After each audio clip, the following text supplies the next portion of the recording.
ना गुड़ ना चीनी और पानी की एक बूंद के बिना तैयार हो चुका है यह आंवले का मुरब्बा। आंवला की जैसे आप जानते हैं कि गुणों की खान होती है और साल भर इन आंवलों को सहेज कर रखने के लिए एक तरीका है आंवले का मुरब्बा बनाकर उसको रख लेना। तो देखिए कितना जूसी तैयार हुआ है यह आंवले का मुरब्बा। इसके अंदर कण कण में रेशे रेशे में यह चाशनी जो है एब्जॉर्ब कर चुका है ये, और ये बहुत ही सॉफ्ट बन चुका है। सॉफ्ट इतना कि आप इसको जरा सा हाथ लगाएंगे दबाएंगे तो यह बिल्कुल मैश हो जाएगा। और यहाँ तक कि जिन लोगों के दांत नहीं है, मतलब बुजुर्ग हो चुके हैं, बड़ी उम्र के हो चुके हैं, उनके दांत नहीं है या ज़्यादा काम नहीं करते हैं, तो उनके लिए भी परफेक्ट है यह मुरब्बा।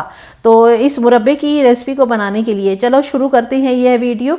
नमस्ते, सत श्री अकाल, मैं उषा तनेजा आपका वेलकम करती हूँ। तो आज मैं आपके लिए लेके आई हूँ आंवले के मुरब्बे की रेसिपी बिल्कुल नए तरीके से, जो आज तक आपको यूट्यूब पर देखने को कहीं भी नहीं मिली होगी। इसमें बिना पानी डाले, मतलब एक बूंद भी पानी नहीं डाला है। और फिर देखिए यह कितना बढ़िया तैयार हुआ है और चलेगा ये सालों तक, ख़त्म हो जाएगा लेकिन ख़राब नहीं होगा। इसके लिए मैंने ले लिए हैं करीब 1 किलो आंवले। आंवले जो है वो मीडियम साइज़ के हैं, ना ज़्यादा छोटे हैं ना बड़े हैं। और जैसे कि हम जानते हैं कि आंवले बहुत हार्ड होते हैं, और मैंने यहाँ फोर्क लिया है एक तीखे वाला, जो लंबी नोक वाला होता है। छोटी नोक वाला भी आता है, लंबी नोक वाला भी आता है, तो मैंने ये लंबी नोक वाले लिए हैं। तो इस तरह से मैं हर एक आंवले के अंदर प्रिक कर रही हूँ, इसको दबा दबा के इसके अंदर सुराख बना रही हूँ, ताकि जो हम इसके अंदर आगे शुगर या मिठास जो भी डालने जा रही हैं वो पूरी तरह से इसके अंदर तक चली जाए। तो इस तरह से अगर आप देखेंगे कि एक इसकी जो कली होती है, निशान होते हैं उसके, उस एक कली में आप 2-3 बार प्रिक करें, और ऊपर से भी 3-4 बार कर दें और नीचे से भी 3-4 बार कर दें।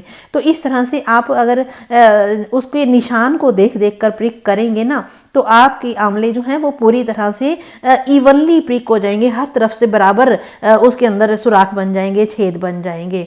तो ये थोड़ा हार्ड होता है, थोड़ा मुश्किल होता है ऐसे लगना। तो फिर भी अगर हम थोड़ा सा, अगर हमने उसके गुणों का फ़ायदा उठाना है और कोई रेसिपी अच्छी सी बनानी है तो हमें थोड़ी मेहनत तो करनी ही पड़ती है।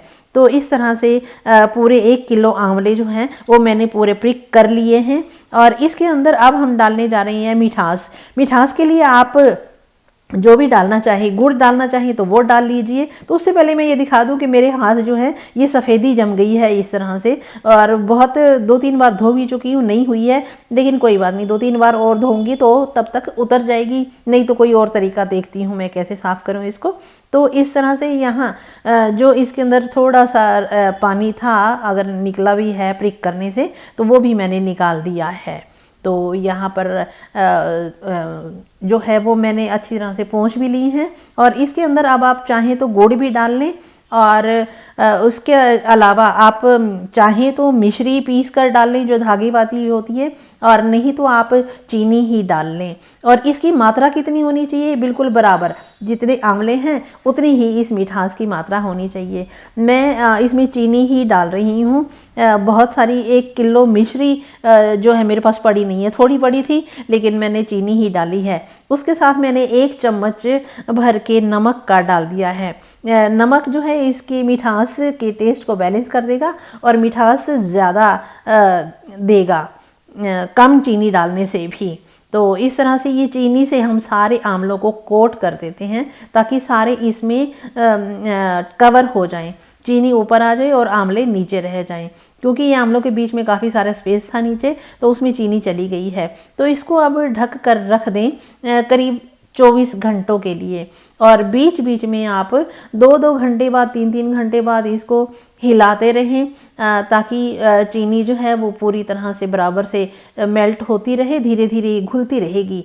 और रात को 7-8 घंटे के लिए छोड़ना भी पड़ेगा, कोई बात नहीं, सुबह उठकर आप इसको फिर चला दें। तो यहाँ मैं देख रही हूँ कि ये 24 घंटे बाद ये थोड़ी थोड़ी चीनी अभी भी रह गई है, जो पूरी तरह से घुली नहीं है, क्योंकि सर्दियों के दिन है। तो अगर इसको मैं जैसे भी 2-3 बार रोटी बनाऊंगी तो उसके तवे के, गरम तवे के ऊपर लास्ट में रख दूंगी, तो यह चीनी भी मेल्ट हो जाएगी। तो बीच बीच में जब भी मैंने इनको देखा, थोड़ा एक बार तवे के पे रखने के बाद इसमें से थोड़ा थोड़ा रंग बदलने लगा है, इसका हरे से पीला होने लगा है। पीला होने का मतलब ये है कि आंवले जो है वो हार्ड थे पहले और अब सॉफ्ट हो चुके हैं। ग्रीन होंगे तो हार्ड होंगे, येलो होंगे तो सॉफ्ट हो जाएंगे। तो ये देखिए आप थोड़ा थोड़ा पार्ट जहाँ से ये पानी में डूबे रहे, चाशनी में डूबे रहे, वहाँ से पीले हो गए और जो पार्ट ऊपर रह गया वहाँ से वो हरे रह गए। तो इस तरह से 2-3 बार चलाना भी उसको ज़रूरी है।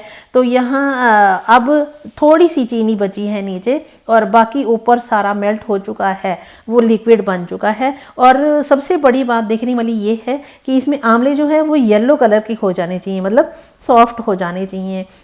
उसके बाद इसको हम चढ़ाते हैं गैस पे।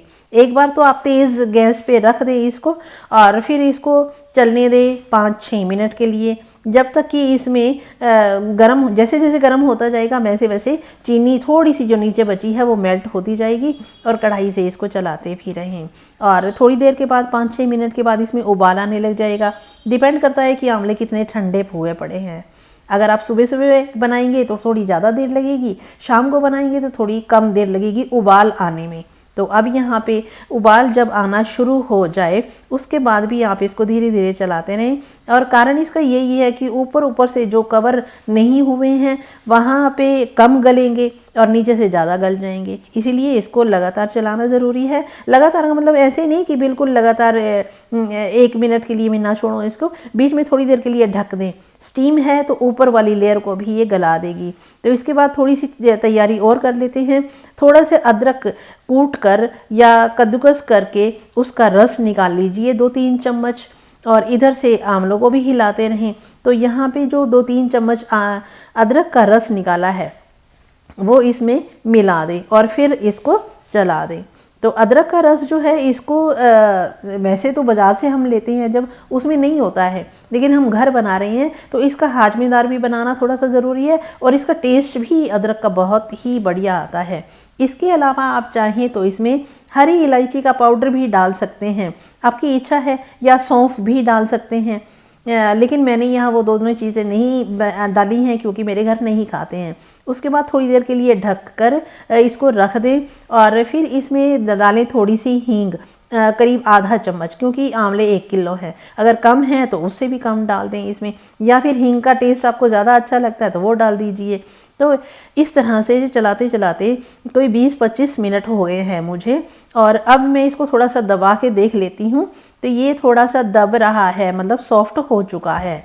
तो यहाँ गरम है, मैं उंगली से नहीं दबा पा रही हूँ, लेकिन ऐसे उंगली से दबा रही हूँ तो थोड़ा गरम लग रहा है मुझे। तो चम्मच से दबा कर देख लें या उंगली से दबा के पता चल जाएगा कि ये सॉफ्ट हो चुके हैं। तो अब इसके ये तैयार है आंवला। इसमें बीच में मैंने थोड़ी देर पहले, सच्ची बताना भूल गई मैं आपको, इसमें थोड़ी सी 10-12 काली मिर्च डालनी, कूट के डाली थी मैंने, और उसके बाद मैंने थोड़े से केसर के धागे भी डाले थे इसमें, जिससे इसका रंग थोड़ा येलोइश हो गया है। और आप चाहें तो डाल सकते हैं, नहीं तो बिल्कुल ऑप्शनल है, ये कोई ज़रूरी नहीं है डालना काली मिर्च और धागे केसर के। तो ये चाशनी जो है गाढ़ी हो चुकी है और हमारे आंवले भी गल चुके हैं। अब ये परफेक्ट बन चुका है, इसको साल भर स्टोर करके रखेंगे तो ये बिल्कुल भी ख़राब नहीं होगा। तो चाशनी गाढ़ी करना या पतली करना ये कोई ज़्यादा ज़रूरी नहीं होता है, क्योंकि सिर्फ हमने चीनी डाली है, पानी की 1 बूंद भी नहीं डाली है। अगर पतली भी चाशनी होगी तो भी चलेगी। तो इससे खाने में जो है मीठा कम जाएगा, और मीठे में जो पक चुके हैं तो वो ख़राब भी नहीं होगा। तो ये देखिए यहाँ पे ये चाशनी की कंसिस्टेंसी ठीक है। मैं थोड़ी देर इसको बिना ढके उबाल रही हूँ, इसीलिए कि थोड़ा सा ये जार में पूरा आ जाए, क्योंकि बहुत ज़्यादा चाशनी बनी है।